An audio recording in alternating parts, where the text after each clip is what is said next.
നമ്മുടെ കസ്റ്റമർക്ക് വേണ്ടി നമ്മൾ പ്രസവിച്ച പശു കൊടുത്തതാണ്.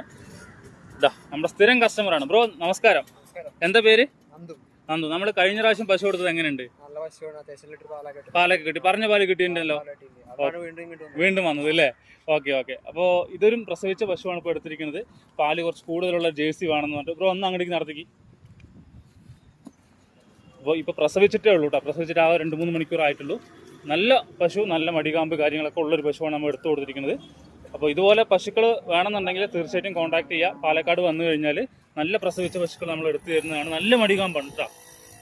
അപ്പോൾ അവർ നേരത്തെ പശു കൊണ്ടുപോയിട്ട് വലിയ കുഴപ്പങ്ങളൊന്നും ഉണ്ടായിരുന്നില്ല, നല്ല രീതിക്ക് പാല് കിട്ടിയിട്ടുണ്ടായിരുന്നു. അപ്പോൾ സ്ഥിരം വരുന്ന കസ്റ്റമറാണ്.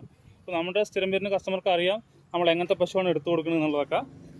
അപ്പോൾ വന്നു കഴിഞ്ഞിട്ട് പാലക്കാട് വന്നു കഴിഞ്ഞിട്ട് നമ്മൾ വിളിച്ചു കഴിഞ്ഞാൽ നമ്മൾ ഇതുപോലത്തെ പശുക്കൾ അറേഞ്ച് ചെയ്ത് തരുന്നതാണ്. അപ്പോൾ ഇതുപോലെ പശുക്കൾ വേണമെന്നുണ്ടെങ്കിൽ തീർച്ചയായിട്ടും കോൺടാക്ട് ചെയ്യാം. ബ്രോ അപ്പം ഇനി വരണം കേട്ടോ. നല്ല രീതിയിൽ കൊണ്ടുപോയി നടന്നിട്ട് മൂന്നാമത്തെ പശുവാണ് വണ്ടി നിൽക്കുന്നത് അല്ലേ? ഓക്കെ. ശരി. മറ്റേ തീറ്റയ്ക്ക് വേണ്ടി കൊണ്ട് കൊടുത്തു കേട്ടോ. അവിടെ കൊണ്ട് കിട്ടോ, തിന്നാൻ വേണ്ടിയിട്ടാണ്. ഭയങ്കര ആർത്തിയുള്ള പശുവാണ്, നല്ലോണം കഴിക്കും. അപ്പോൾ ഇതുപോലെ പശുക്കൾ വേണമെങ്കിൽ തീർച്ചയായും കോൺടാക്ട് ചെയ്യാം കേട്ടോ. പാലക്കാടാണ് സ്ഥലം.